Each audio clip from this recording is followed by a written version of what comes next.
जय जय रघुवीर समर्थ. सह्याद्री गिरिचा विभाग विलसे, मंदार शृंगापरी. नामे सज्जन जो नृपे वसविला, श्री उर्वशीचे तिरी. साकेताधिपती कपी भगवती, हे देव जाचे श्री. तेथे जागृत रामदास विलसे, जो याचना उद्धरी. शुका सारिखे पूर्ण वैराग्य जाचे, वसिष्ठा परी ज्ञान योगेश्वराचे. कवी वाल्मिका सारिखा मान्यायसा, नमस्कार माझा सद्गुरु रामदासा. जय जय रघुवीर समर्थ. गेल्या काही गुरुवार आपण भगवंताची भक्ती कशा पद्धतीने किती प्रकारे करू शकतो आणि शेवटी त्याचं तात्पर्य काय हे आपण बघितलं. आता भक्तीची बैठक जेव्हा दृढ होते त्यावेळेला साधकाला साधन करता करता जो आत्म अनुभूती प्रत्ययाला यायला लागते, त्यामुळे त्याचा माईक प्रपंचावरचा जो काही मोह आहे तो हळूहळू वितळायला लागतो आणि साधकाला सत्याचा प्रकाश स्पष्ट दिसायला लागतो. परंतु तरी सुद्धा काही माईक संसारातील गोष्टींमुळे माणसाचं मन आहे शेवटी पुन्हा त्याचा मोह तिथे उत्पन्न होऊ नये म्हणून आपल्या भक्तीची बैठक साधन करता करता दृढ झाली पाहिजे. बाहेरची वृत्ती आतमध्ये आणून आतल्या रामाचं दर्शन जोपर्यंत होत नाही तोपर्यंत आत्माराम खऱ्या अर्थाने कळत नाही. जर आपण समर्थांची वाङ्मयन रचना पाहिली तर मी तर असं म्हणेन की समर्थांची जी 3 वाङ्मय आहेत अत्यंत सर्वोत्कृष्ट, सगळीच सर्वोत्कृष्ट सर्व संतांची वाङ्मय आहेत, पण जर मला क्रमेण लावायला सांगितलं तर मी आधी मनाचे श्लोक घेईन. मनाचे श्लोक म्हणजे एक परमार्थिक देऊळ, परमार्थिक मंदिर बांधण्याचा पाया आहे. कारण मनाचे श्लोक 205 समर्थांनी सरळ असे मराठीतून लिहिलेत की सगळ्यांना व्यवस्थित कळतील. पाळले किती जातील हे प्रत्येकावर अवलंबून आहे, पण कळतील तर नक्की. कोणत्याही मंदिराला गाभाऱ्याशिवाय महत्त्व प्राप्त होत नाही, गाभारा पाहिजे. तर त्या मंदिराचा गाभारा म्हणजे सार्थ श्रीमद दासबोध आहे. कारण दासबोधामध्ये काय नाहीये म्हणून सांगा मला. दासबोधामध्ये संसारातील प्रत्येक बारकावे समर्थांनी घेऊन त्याच्या पुढे जाऊन पारमार्थिक उच्च प्रतीचं जे परमार्थ आहे तोही सांगितलेला आहे. दासबोधात सगळंच आहे.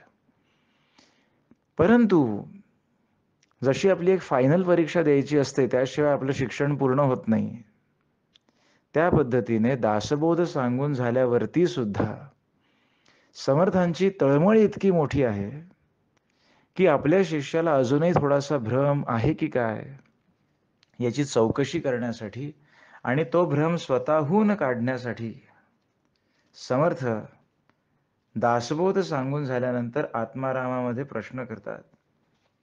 तुवा आशंका नाही घेतली, परी मज तुझी चिंता लागली, का जे तुझी भ्रांती फिटली नाहीच अद्यापी. दासबोध सांगून झाल्यानंतर ज्याच्यात सगळं काही आहे, संसारापासून परमार्थापर्यंत सगळं आहे दासबोधामध्ये, सगळं, तरी सुद्धा समर्थांची तळमळ इतकी मोठी आहे की जो माझा शिष्य आहे, साधन करतोय, त्याची खरंच भ्रांती फिटली का. म्हणून समर्थांनी जे निरूपण केलेलं आहे आणि त्याच्यामध्ये जे 6 समास आलेले आहेत, त्याग माया ब्रह्म 5, क्षमा करा, त्याग माया ब्रह्म साधन आणि स्वानुभव, हे जे 5 समास आलेले आहेत, हे 5 समास म्हणजे अक्षरशः त्या पारमार्थिक मंदिराचा कळस आहे, की तिथे सगळं समजलं. आत्माराम म्हणजे सगळं अध्यात्म मथून काढलंय समर्थांनी. याची नावं पण किती गर्भित अर्थाने भरलेली आहेत आत्मारामातली. आजपासून आपण आत्माराम बघायला सुरुवात करणार आहोत. पुढचे जे 5 गुरुवार म्हणजे आजपासून 5 गुरुवार प्रत्येक समासावरती सारांश रूपाने माझं मनोगत, माझे बोबडे बोल मी व्यक्त करणार आहे. त्याग, पहिलाच जो शब्द, समर्थांची तळमळ. खरंच म्हणजे सद्गुरू लाभावा तर माझ्या आईंसारखा, समर्थांसारखा असं सद्गुरू कसे लाभावेत, की शिष्याची तळमळ. शिक्षक कसा असला पाहिजे, नाही कळत आहे माझ्या विद्यार्थ्याला अजून. त्याला जरी कळलं असं त्याला वाटत असेल तरी जोपर्यंत मला विश्वास बसत नाही कळलं सांगणार, तो सद्गुरू. तर सद्गुरू समर्थ रामदास स्वामी तळमळीने सांगतात, की अरे मी दासबोध तुला सांगितलं, पण तुझी तळमळ खरंच गेली का? मग समर्थ विवरण करून सांगायला सांगतात, की आता नीट ऐकून घे, की तू कोण आहेस. एक लक्षात घेऊया आपण सगळ्यांनी. आता मी थोडंसं आत्मारामाचा जो श्लोक विवरण करण्याच्या आधी थोडं संसारावरती येतो. कारण आपण सगळे संसारी लोक आहोत. जोपर्यंत आपल्याला संसाराची जी काय म्हणतात त्याला, संसाराचा खोटेपणा कळत नाही, तोपर्यंत परमार्थाची जोड लागत नाही. बघा, परमार्थ स्वीकारण्यासाठी 2च गोष्टी कारणीभूत आहेत, त्यापैकी एक घडावी लागते. लोकं देव मानत नाहीत किंवा लोकांना परमार्थावर विश्वास नाही. कारण ते संसारात पूर्णपणे घडून गेलेले आहेत. अहंकाराचा पडदा त्यांच्या मनावरती आहे, की मी करेन तेच खरं आहे. मी माझ्या प्रयत्नाने मिळवेन आणि हा इवलासा संसार जो दिसतो माझा या 3.5 हाताच्या देहाचा, तोच खरा मानल्यामुळे आम्हाला देवाचं परमार्थाचं महत्त्व वाटतच नाही. आम्हाला जर देवाचं परमार्थाचं महत्त्व या संसारिक आपल्या दृष्टीला जर पटावं, तर 2 पैकी एक गोष्ट घडली पाहिजे. एक म्हणजे आपल्याला या संसाराचा वीट आला पाहिजे. बघा किती मोठी गोष्ट मी तुम्हाला सांगतोय. आपल्याला संसाराचा वीट आला पाहिजे. कंटाळा आला पाहिजे आपल्याला या संसाराचा. जे 100मध्ये काय किती जणांना जमेल कल्पना नाही. किंवा संसारात असून आपल्याला भगवंताचं महत्त्व पटलं पाहिजे. 2 पैकी एकच गोष्टीपैकी कोणतीतरी घडली पाहिजे, तरच बदल होईल. बदल केव्हा होतो माहिती आहे का? सपोज एखाद्या माणसाला आपल्याला बदलवायचं आहे. एखाद्या माणसाचा स्वभाव आपल्याला चेंज करायचा आहे. तर एकतर त्याला स्वतःला त्याच्या स्वभावाचा वीट यावा लागतो, जी फार रेअर गोष्ट आहे. आपल्या घरामधल्या किती जणांना त्यांच्या स्वभावाचा वीट येतो. प्रत्येकजण दुसऱ्याचा स्वभाव बदलण्याचा प्रयत्न करेल, पण स्वतःच्या स्वभावाचा वीट मात्र फारच अशक्य, अगदी कमी, विराळ असतो. किंवा आपल्याला आपल्यापेक्षा महत्त्वाचं कोणीतरी समोरचं वाटलं पाहिजे, तरच बदल स्वीकारता येतो. मला जर बदल स्वीकारायचा असेल, तर एकतर मला माझ्या स्वतःच्यात बदल करावा लागेल किंवा जो बदल करवून घेतोय त्याच्याबद्दल मला आदर असला पाहिजे. 2 पैकी एकच गोष्टी असतील तरच आपण बदल स्वीकारू. त्याप्रमाणे आपल्याला संसार जो प्रिय वाटतो, आपण सगळे संसारी आहोत की नाही? आता झोपायची आपली वेळ रात्रीचे साधारणतः 2 वाजलेत. झोपायची आपली वेळ. सकाळी उठणार. काय रुटीन आहे मला सांगा? काय रुटीन आहे? कॉलेजमधून जाणाऱ्या लोकांपासून ते रिटायर्ड झालेल्या लोकांपर्यंत संसाराला धरून तुमचं रुटीन काय आहे? सकाळी उठायचं. नाश्ता तर सगळ्यांना लागतो, लहानांपासून थोरांपर्यंत. मग त्याची तजवीज करायची. घरात बनला नसेल तर विकत आणायचा किंवा बाहेर जाऊन खायचा किंवा घरी करायचा, काहीतरी करणार. मग पुढचे 3 तास जाणार. मग आम्ही जेवणाची तयारी. त्या 3 तासामध्ये गृहिणी तर जेवणाची तयारी करायला लागतात. झालं मग किचन आटपून दुपार होईपर्यंत पुढे आपली जी काही सांसारिक कर्म आहेत, मग परत संध्याकाळी भूक लागते. मग रात्रीची जेवणाची तयारी. किचन आटपून आलं, संपला दिवस. संसार म्हणजे आम्ही हेच मानतो ना. बाहेर जॉबला जात असू, सकाळी उठून डबा घेऊन गेलो. दिवसभर तिकडे आपले षड्रिपूंची तारंबळ चाललेली असते. कधी काम, की नाही रे ह्याच्यापेक्षा मोठी कंपनी पाहिजे. क्रोध, हा माझा बॉसच बरोबर नाहीये. लोभ, अजून पगार मिळायला पाहिजे. मोह, आता हे करू, ते करू. आता अजून इन्सेंटिव्हज वगैरे. मद, मी एवढं काम करतो मला मिळत नाही, त्याला इन्सेंटिव्ह मिळतात. मत्सर, माझ्यापेक्षा हे सगळे पुढे कसे निघाले. सतत दिवसभर घरात असू किंवा बाहेर असू, कामात असू किंवा नसू, संसार म्हणजे हा षड्रिपूंचा खेळच चाललेला आहे. मोह आहे, लोभ आहे, काम आहे, क्रोध आहे, सगळे आहेत. जोपर्यंत आपण यांना कंटाळत नाही, बदल तुम्ही स्वीकारूच शकत नाही. ऐकायला गोड वाटेल तुम्हाला. आयुष्यभर आपण परमार्थाच्या गोष्टी ऐकत राहू, परंतु बदल होऊ शकत नाही. बदल तेव्हाच होईल जोपर्यंत तुम्ही या 6 जणांना कंटाळत नाही. आहे ताकद? सांगा मला. तुमच्यापैकी किती जण या 6 पैकी एकाला तरी त्यागू शकतात? त्याग निरूपण समर्थांचं पहिलं आहे. समर्थांनी त्याग निरूपणामध्ये जे काही वाक्यरचना केलेली त्याच्यावर नंतर जाऊ आपण. आधी माझा साधा प्रश्न आहे, कारण जोपर्यंत त्याग जमत नाही तोपर्यंत वैराग्य उत्पन्न होऊ शकत नाही, हे नेहमी लक्षात घ्या. आणि समर्थांनी दासबोधामध्ये तर म्हटलेलंच आहे की वैराग्य परते नाही भाग्य, वैराग्य नाही ते अभाग्य, वैराग्य नसता योग्य परमार्थ नव्हे. तुम्हाला परमार्थ काहीही कळणार नाही. ऐकून गोड वाटेल, समजल्यासारखा वाटेल, पण तो आचरणी येणार नाही जोपर्यंत आम्हाला वैराग्य लाभत नाही. वैराग्य स्मशानासारखं नसावं. शुद्ध वैराग्य म्हणजे एकदा पाठ फिरवली की पुन्हा त्याचा मोह उत्पन्न होता कामा नये, याला वैराग्य म्हणायचं. मग ते वैराग्य वस्तूबाबत असेल किंवा व्यक्तीबाबत असेल किंवा स्वतःच्या बाबतीतही असेल. पाठ फिरवली की मागे परत वळून बघायचं नाही. जमेल? आधी आपण या प्रश्नांची उत्तरं शोधूया. आत्मारामाला सुरुवात करण्याआधी, आत्मारामाच्या गूढ अर्थावर जाण्याआधी, आपल्याला जर आत्माराम समजून घ्यायचा असेल, आचरणात आणायचा असेल, तर माझा अगदी एक साधा प्रश्न सगळ्यांसाठी आहे. संसाराचा वीट येऊ शकतो का? संसाराला कंटाळू शकता का? नाही असं जर उत्तर असेल तर डेफिनेटली आपल्याला संसार हाच खरा वाटतो. जर माझं मन संसारापासून विटलं नाहीये तर याचा अर्थ सिंपल गोष्ट आहे, मला संसार 3.5 हाताचा हा जो देह आहे माझा, आरशात जो दिसतो तो खरा वाटतो. माझ्या आजूबाजूला असलेले आई वडील बायको मुलं खरी वाटतात. माझ्या बँकमध्ये असलेला अगडबंब पैसा, माझ्या दारात उभी असलेली गाडी, मी गावाला बांधत असलेली घरं, माझी असलेली शेतीवाडी मला खरी वाटतात. म्हणून आम्हाला संसाराचा कंटाळा येत नाही. जर संसाराचा कंटाळा यायचा असेल तर या सगळ्यांच्या मागचा फोलपणा आपल्याला लक्षात घ्यावा लागेल आणि तो जाणवून घ्यावा लागेल. कारण माणसाने ह्या जगातलं सगळी संपत्ती प्राप्त केली. मग धरून चला, टाटा बिर्ला अंबानी तरी छोटी माणसं आहेत. जगाचा राजा केलं देवानी तुम्हाला. भगवंतांनी एका रात्रीत फिरवली सगळी चक्र आणि सकाळी उठल्यावर तुम्हाला कळलं की तुम्ही ह्या पृथ्वीचे स्वामी आहात. पृथ्वीचे स्वामी आहात तुम्ही. पूर्ण जग, पृथ्वीवर जितकी काही माणसं आहेत तुमचे सेवक आहेत. काय कराल तुम्ही? काय कराल? तुम्ही ह्या शरीराची निगराणी राखण्यापलीकडे काहीही करू शकत नाही. जरी भगवंतानी तुम्हाला या जगाचं स्वामी केलं तरी. काय कराल फार फार तर? साधं जेवत होतात, 56 भोग तुमच्या टेबलवर येतील, पंचपक्वान्नाचं जेवण रोज जेवाल, म्हणजे एकूण तृप्ती शरीराचीच आहे.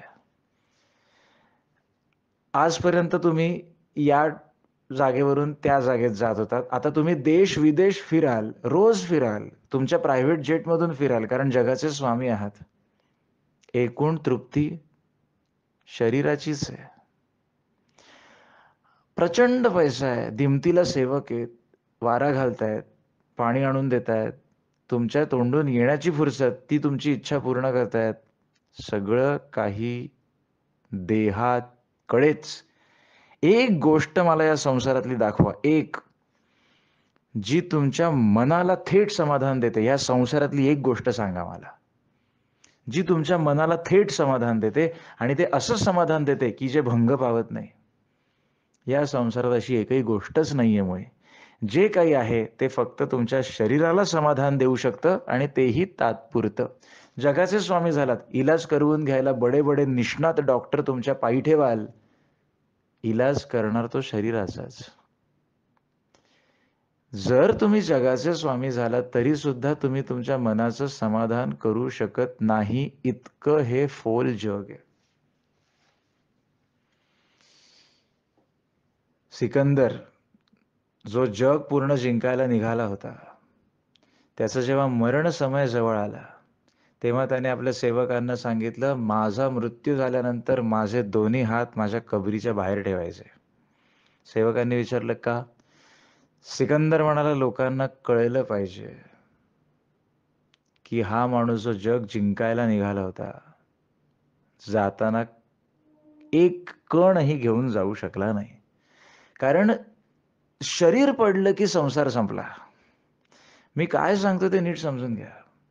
शरीर पडलं की जग संपलं. शरीर पडलं की संसार संपला. शरीर पडलं की पृथ्वीवरचं सगळं तुमचं आयुष्य, आरोग्य आणि तुमची प्रचंड संपत्ती, प्रचंड सगळं काही तुम्ही प्रचंड केले, सगळं संपलं.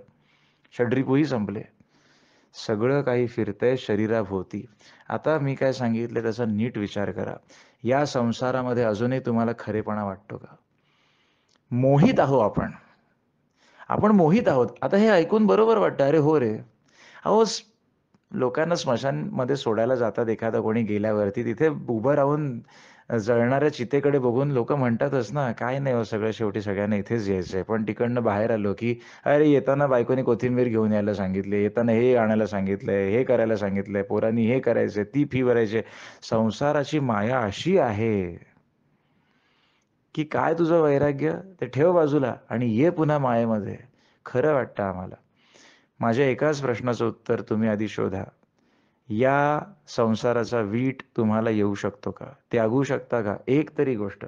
लोभ त्यागू शकता? काम त्यागू शकता? क्रोध टाकू शकता?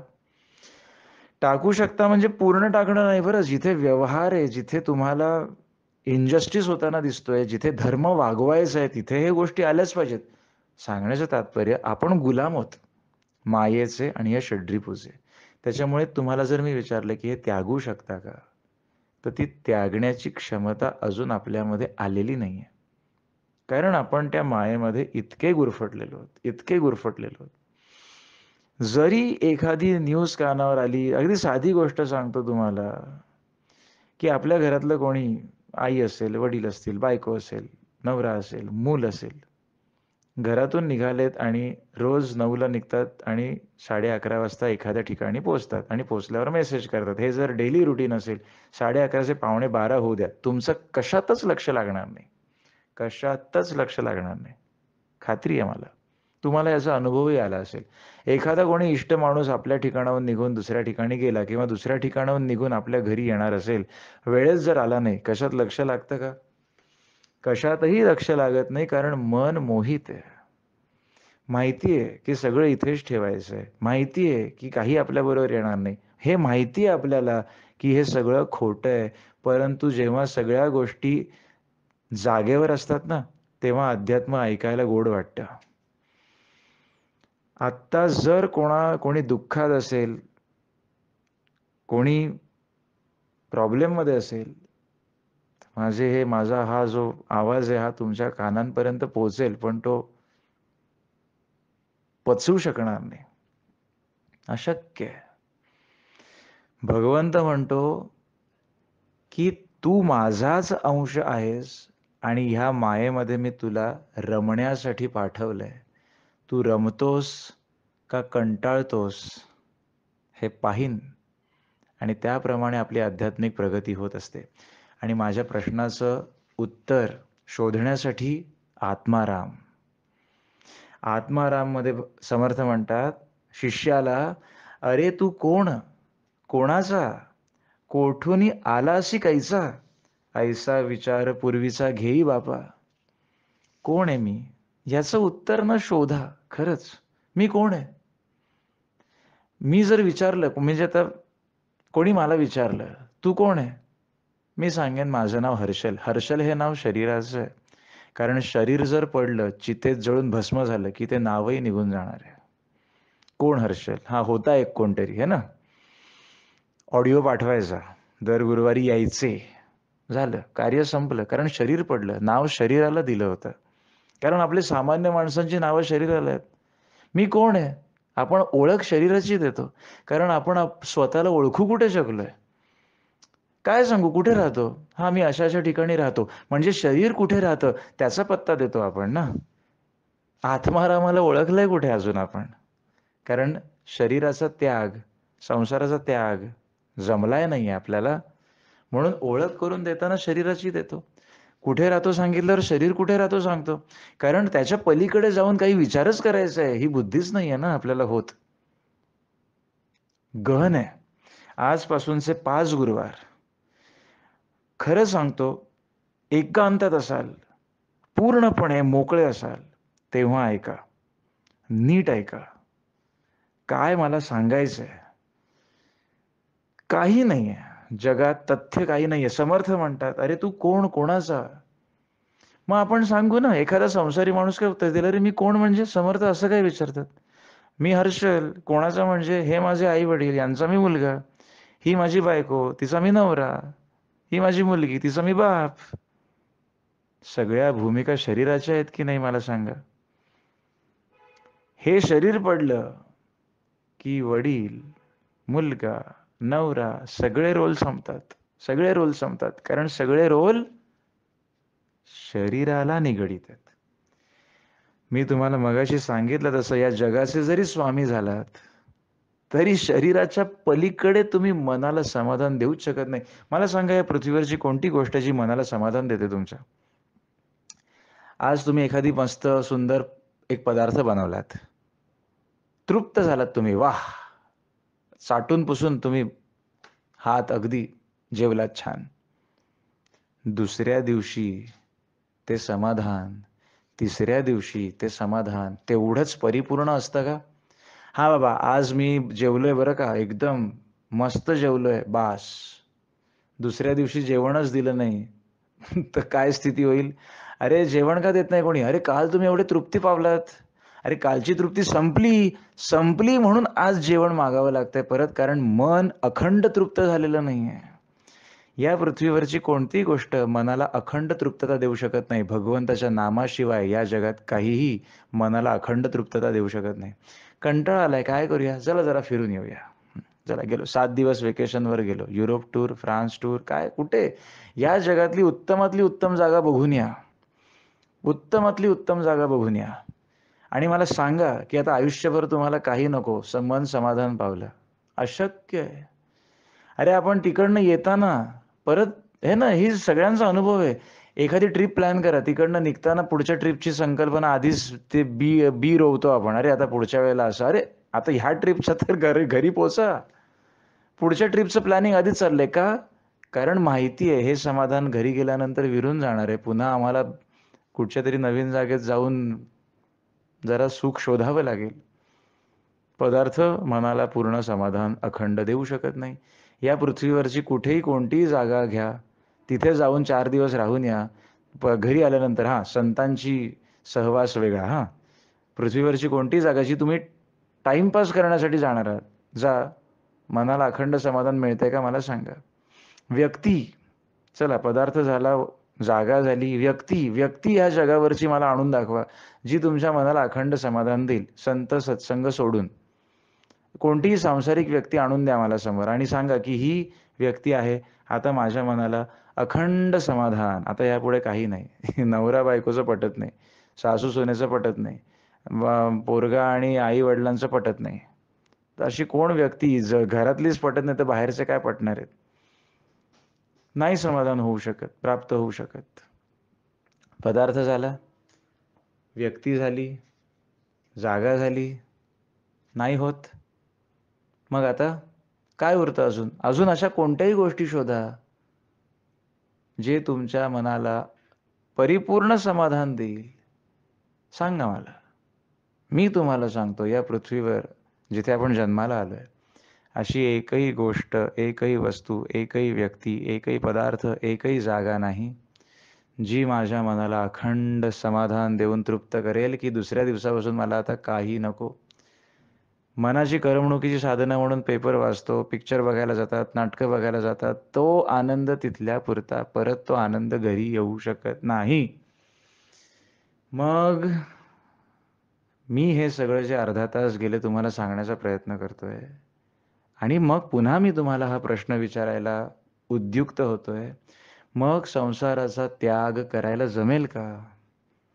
काम, क्रोध, लोभ, मोह हा जो संसाराबाबतीत आहे, लोकांबाबतीत आहे, माणसांबाबतीत आहे, पैशांबाबतीत आहे, शरीर पडलं टिचकीप्रमाणे, शरीर पडलं टिचकी वाजल्याप्रमाणे तिथल्या तिथे सगळं शून्य होऊन जातं. काहीही आपल्याबरोबर येत नाही. मग भगवंतानी दिलेला देह पडल्यानंतर पुन्हा झडती द्यायला भगवंताकडे गेल्यानंतर भगवंत म्हणेल, "काय मिळवलंस? 70 वर्ष जगलास, 80 वर्ष जगलास, 90 वर्ष जगलास, काय मिळवलं?" काहीही मिळवलं नाही. सकाळी उठलो आणि फक्त सुख शोधत राहिलो.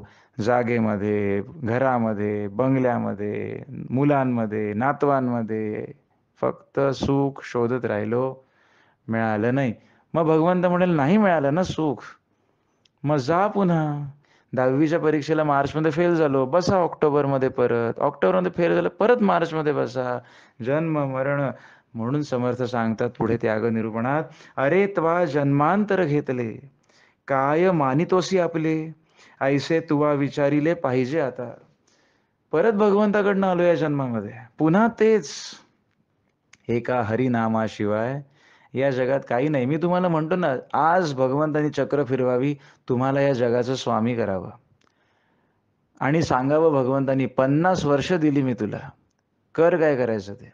कितीही आपटा डोकं, अखंड समाधान मिळू शकत नाही, कारण ती ताकदच या संसारात नाही ठेवली आहे भगवंतानी. ती ताकदच ठेवली नाही आहे या संसारात, की तुम्ही अखंड सुखी व्हाल. अहो, बँकेमध्ये अरबोनी पैसे आहेत आणि सांगा मला, की मनाला अखंड समाधान देईल आणि अंगामध्ये डायबिटीस शिरला. अहो, अरबो रुपये, अरे मिठाई नाही खाऊ शकत. झालं? समाधान संपलं? अरबो रुपये आहेत बँकेमध्ये आणि काय कशाची ददाद नाहीये आणि डॉक्टरांनी येऊन सांगितलं, "अरे बापरे! काय एकदम काय झालं हो? 7 दिवस जगत नाही बघा तुम्ही. वापरून दाखवा 7 दिवसामध्ये सगळी सुखं." कारण शरीरच खरं आहे मानलंय, त्याच्यामुळे संसार खरा वाटतो. शरीर जर माझं मिथ्या आहे, तर संसार त्यागायला जास्त कष्ट पडतील असं मला वाटत नाही. आणि म्हणून शांतपणे एकांतात बसून मनन करा. आत्माराम समर्थांनी लिहिलेला हा विषय एकांतात बसून मनन करण्यासाठीचा आहे. समर्थ म्हणतात, "येथे तुझे काहीच नाही, भुलला आहेस काही, चुकोनी आलासी, जाई जेथीचा तेथे." अरे बाळा, इथे तुझं काहीच नाही आहे रे. काय मानतोस तू? माझे आई वडील. अरे पण तू असे कोट्यानी कोटी जन्म घेतलेस रे. त्यात या जन्मामध्ये तुझे हे 2 देह आई वडील झाले, हा देह तुझा पत्नी म्हणून झाला, हा देह तुझा मुलगी म्हणून झाला, हा देह तुझा काका, मामा, आत्या. असे तू कोट्यावधी जन्म घेतले. त्या कोट्यावधी जन्मांमध्ये तुझे कोट्यावधी आई वडील होऊन गेले, कोट्यावधी संबंध तुझे इतर शरीराशी आले. येथे तुझे काहीच नाही. अरे काय भुलतोयस तू? कशाला भुलतोयस? कुठून आलायस? तिथे तुला परत जायचंय आणि भगवंताकडनं आलायस तर भगवंताच्या नामाशिवाय खरं या जगात काही नाहीये. त्याग, हे सगळं त्याग रे, ही माया, संसार. तू समर्थाचे लेकरू, अभिमाने घेतला संसारू. अभिमान अभिमान टाकता पैल पारू पावशील बापा.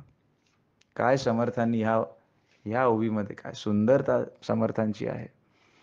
अरे तू समर्थांचा शिष्य, तू समर्थांचा लेकरू आहेस, भगवंताचा मुलगा आहेस, पण भगवंताने तुला करमणुकीसाठी दिलेला संसार, मायेमध्ये जा, रमून ये आणि या मायेला न भूलता माझं नाव घेत घेत परत ये.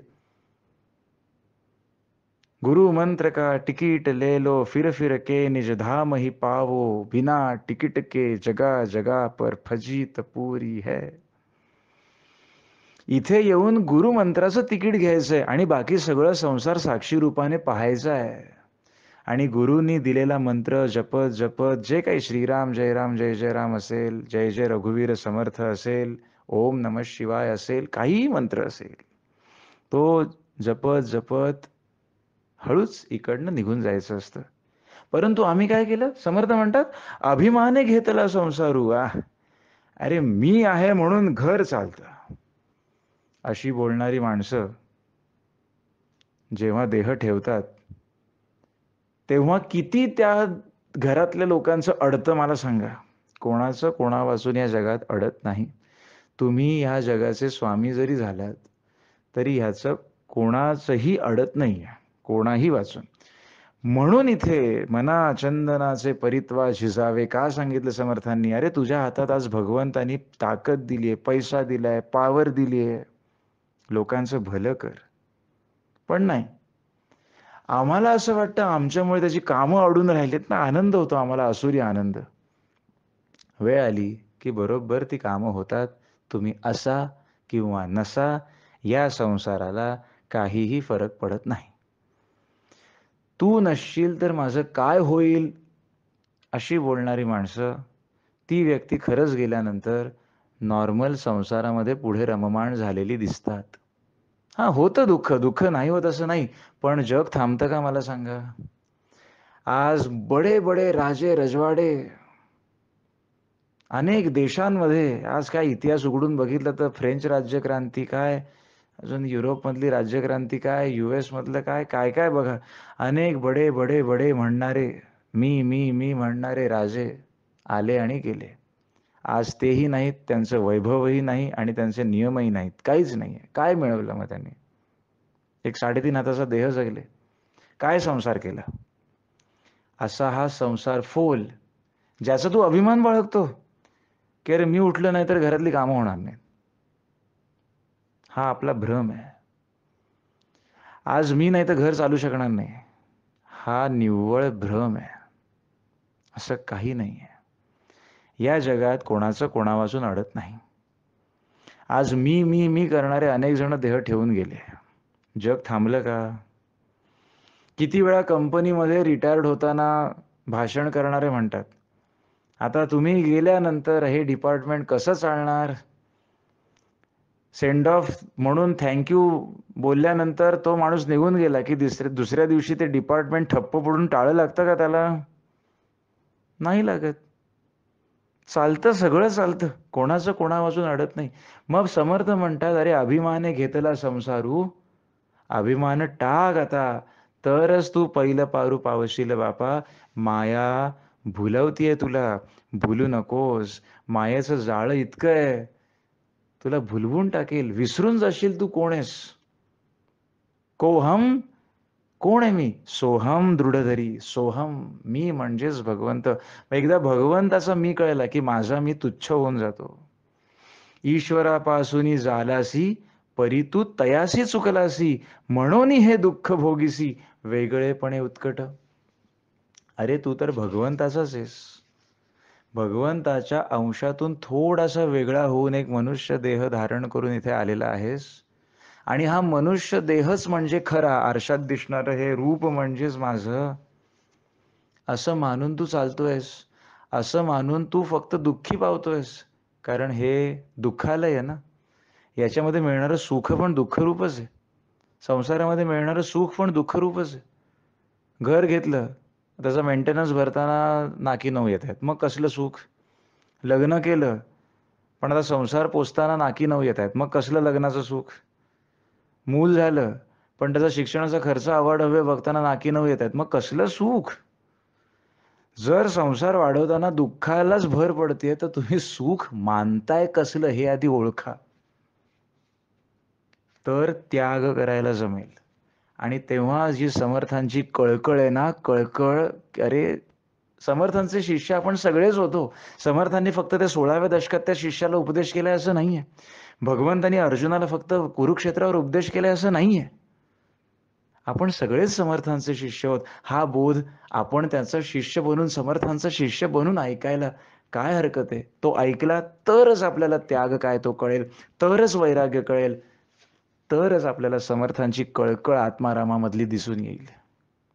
नाहीतर काय, गुरुवारचा ऑडिओ आला, वा वा वा छान बोलतो हा मुलगा बरा, किंवा काय हा बोलतो, याला तरी कळतं का? झालं, संपला गुरुवार, गेलं. पुन्हा आम्ही संसारात रमलो. समजून घ्या, मला काय सांगायचंय. समर्थ म्हणतात, त्यागीसी सकळ वैभवाला आणि विश्वाससी माझिया बोला तरी मी घालीन रे तुझला जेथील तेथे. भगवंताचं काम आहे मार्ग दाखवणं.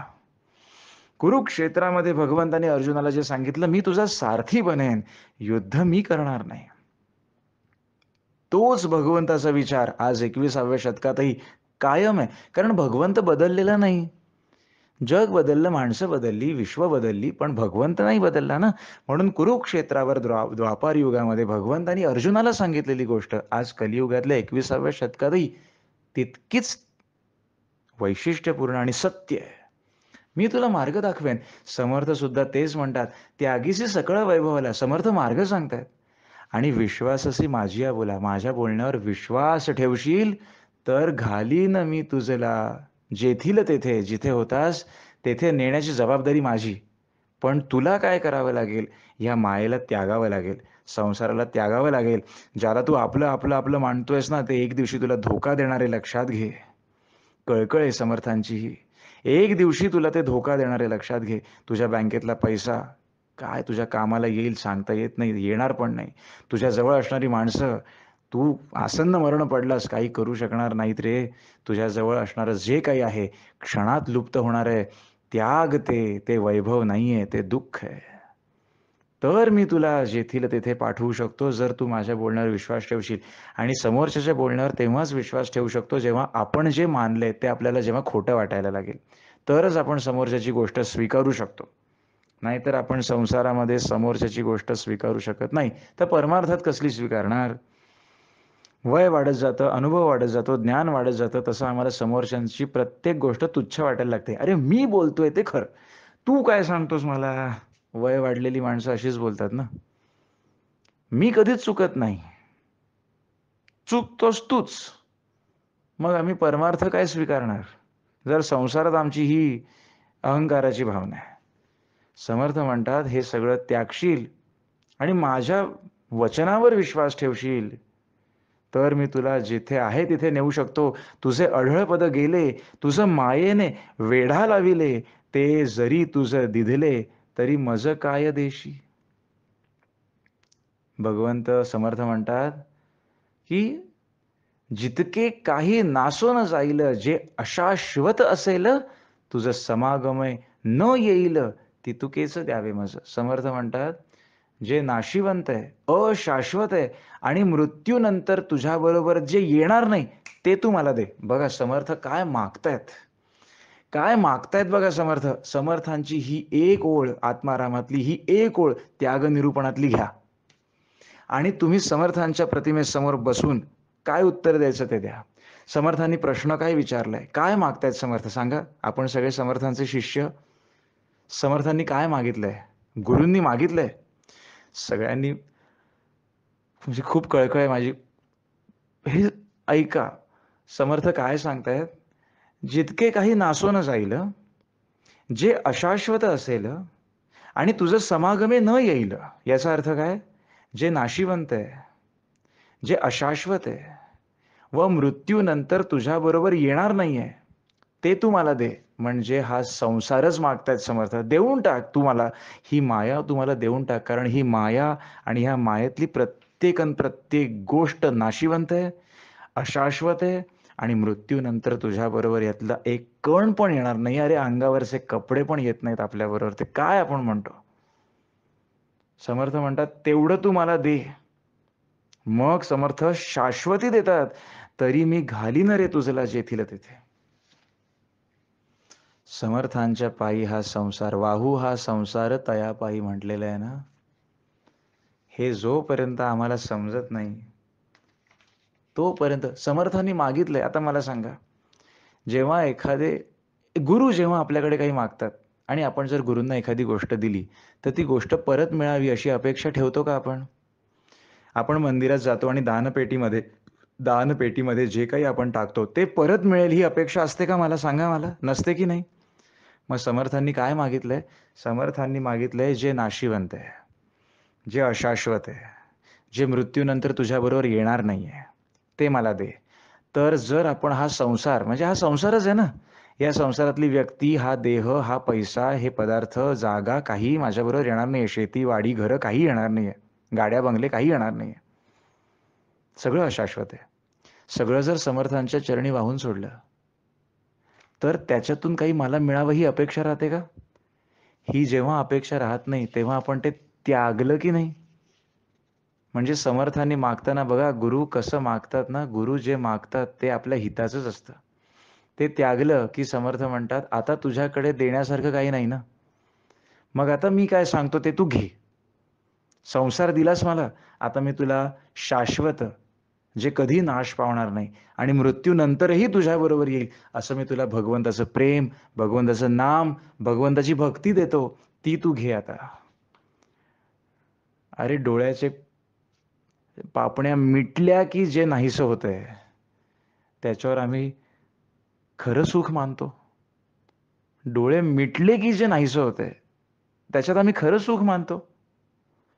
समर्थ म्हणतात, नाशिवंत तितुकेची देसी, तरी पद प्राप्त निश्चयसी, त्यामध्ये लालूच करीसी, तरी स्वहित न घडे. समर्थ पुढे म्हणतात, तुझं जे नाशिवंत आहे की नाही, ज्या क्षणी तुला हा संसार मिथ्या वाटेल आणि हा संसार नाशिवंत तू माझ्या पायी अर्पण करशील, पण त्यामध्ये थोडा जरी तुझा विवेक कमी पडला आणि तुला लालसा उत्पन्न झाली, तरी सुद्धा तुझं स्वहित होऊ शकत नाही.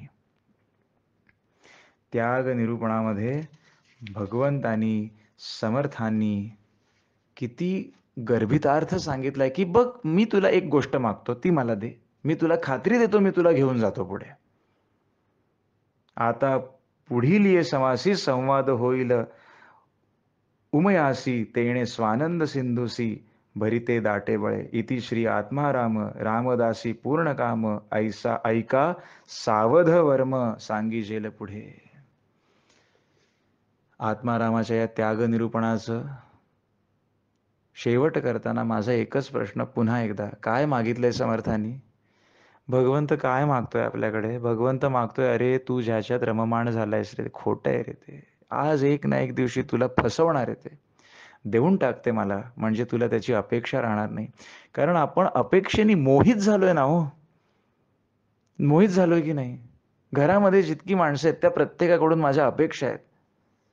अरे एखादं लहान बाळाचं आपण कडेवर उचलून घेतो, कडकडून पापी घेतो त्याची, त्या लहान बाळाला त्रास होईल याचं आपल्याला जरा पण भान नसतं. का? कारण त्या बाळापासून मला समाधान मिळणार ही अपेक्षा असते. मग ते आपल्या मिशा त्याला टोचल्या तरी ते बाळ रडतं, आपण त्याला कवटाळतो धरून. त्याला नको असतं ते, म्हणून ते सोडण्याचा प्रयत्न करतं, पण आपण कवटाळून धरतं, कारण आपली अपेक्षा असते की मला या देहाकडनं समाधान मिळवायचंय. 10 ठिकाणी नोकऱ्या करतो कारण अपेक्षा असते ह्या पैशातनं मला समाधान मिळवायचंय. कितीही भांडणं झाली तरी बायकोबरोबर, नवऱ्याबरोबर आपण राहायचा प्रयत्न करतो, कारण मनाला एक हवं असतं की यातून समाधान मिळवायचंय, मिळवायचंय, मिळवायचंय, मिळवायचंच आहे. तेच चालू राहतंय. मिळालं नाहीच आहे. मिळालं असं होतच नाही ना, म्हणून मिळवायचंय. आणि शेवटी देह पडायला येतो आणि अंतिम जेव्हा घडी चालू असते, यमदूत जेव्हा दारात उभे राहतात, काय मिळवलंस बाबा? अहो करोड रुपये कमवले, ठेव तिथेच. नातवंड बघितली, ठेव तिथेच. प्रचंड गाड्या घोडे उभे केले, बंगले उभे केले, शेतीवाडी उभी केली, ठेव तिथेच. वर्तणूक काय केलीस? लोकांना फसवलं. बरं, लिहून घ्या. माझ्या हातात सत्ता असताना लोकांची कामं होऊ दिली नाही. लिहून घ्या. जोपर्यंत ह्या जगात आहोत, मना चंदनाचे परित्वा जिजावे, हे विश्वची माझे घर, वसुधैव कुटुंबकम, ही व्यापक वृत्ती संतांची का होते? कारण अपेक्षाहीन मन झालेलं आहे. अपेक्षाच नाहीये. कोणीही या, आनंद घ्या आणि निघून जा. संतांचं फक्त एवढंच म्हणणं असतं. ही वृत्ती जरी निदान आपली झाली नाही, तरी समर्थ कळकळीने सांगतात, की "तू मला एक गोष्ट दे ना, एक गोष्ट दे मला, एक गोष्ट दे मला." समर्थांच्या प्रतिमेसमोर बसून मला फक्त एवढंच तुमच्याशी, पायाशी तुमच्या कळकळीची विनंती आहे. जमेल? समर्थांपुढे बसून समर्थांनी काय मागितले? अहो गुरु मागतायत आपल्याकडे, काही काय भाग्य आहे आपलं बघा. सद्गुरू मागतायत आपल्याकडे, जे नाशिवंत आहे, जे मृत्यूनंतर तुझ्याबरोबर येणार नाहीये, ते मला देऊन टाक. जमेल? समर्थ तिथल्या तिथे दर्शन देतील हो. कठीण आहे, कठीण आहे. आपली माया इतकी तगडी आहे की आपल्या घरामध्ये कोणाला खट्ट जरी झालं तरी मन लागत नाही आपलं उपासनेमध्ये, मन लागत नाही आपलं कशात. आणि हे समर्थ मागतायत, त्यागून टाक, अपेक्षाहीन मन करून टाक. बायको आहे, काही अपेक्षा नाही. मूल आहे माझं, उद्या मला पाहिल, अपेक्षा नाही. पैसा आहे, सत्कारणी लागेल उद्या माझ्या हॉस्पिटलमध्ये, अपेक्षा नाही. जिथे अपेक्षा नाही तिथे परमार्थाचा पाया रचला गेला. समजून जा. त्याग निरूपण कळलं. माझ्या ह्या 45 मिनिटाचा नीट एकांतात बसून विचार करा. एकांतात बसून विचार करा. माझे बोबडे बोल तुमच्यापर्यंत थोडे जरी पोचले, माझी सेवा समर्थांच्या चरणी रुजू आहे. मला काही नको अजून. एकच अपेक्षा आहे. बस कोणी ऐकत असाल तुम्ही तिकडे, ह्या गोष्टीचा विचार करा. काय आज माझं 30 वर्ष, 40 वर्ष, 50 वर्ष आयुष्य गेलं. मागे वळून पाहिलं तर असं काय मी केलं जे माझ्या बरोबर मृत्यूनंतर येणार आहे. हरिनाम किती घेतलं मी. भगवंताची आठवण किती ठेवली गेली माझ्याकडनं. लोकांच्या हितासाठी किती झटलो मी. अपेक्षा रहित लोकांसाठी किती झटलो मी. सगळ्याचा लेखावजा पाहताना किती आपल्याला त्याची गणित सुटतंय, ह्या विचार करून प्रत्येकाने पाहावा, ही एकच नम्र विनंती आहे सगळ्यांच्या चरणी. जे कोणी ऐकतायत, एक जण जरी ऐकत असेल आणि त्या एक तुम्ही जे कोणी ऐकत आहात, मनामध्ये थोडा जरी विचार धारा प्रगट झाली, माझी समर्थांच्या चरणी सेवा रुजू आहे. असं हे त्याग निरूपण आहे. मानवायला कठीण आहे, पण समर्थांचा हात धरावा आणि समर्थांच्या चरणी प्रार्थना करावी, माऊली तूच चालवून ने रे मला. नाही माझ्या या अल्पशा बुद्धीला नाही कळत माया काय आहे आणि हे सगळं काय नाही कळत. तू चालव ना मला. तो चालवतो बरोबर. माया निरूपण पुढच्या वेळेला बघू आपण. त्याग निरूपण समजून घ्या सगळ्यांनी. पुढच्या गुरुवारी भेटूया. माया निरूपण बघूया. समर्थ काय अजून कळकळीने सांगतात, तो कळकळ आपण समर्थांची समजून घ्यायची. लक्षात घ्या, हे फक्त वाङ्मय नाहीये. ही सद्गुरूंची त्या शिष्यासाठी असलेली तळमळ आहे. ही समजून घ्या. ही तळमळच आपल्याला समजून घ्यायची समर्थांची. भेटूया पुढच्या गुरुवारी. पण हे पुढच्या गुरुवारपर्यंत ह्याचा अभ्यास करा, ही माझी नम्र प्रार्थना आहे सगळ्यांच्या चरणी. तोपर्यंत विरामायचं आहे. जय जय रघुवीर समर्थ.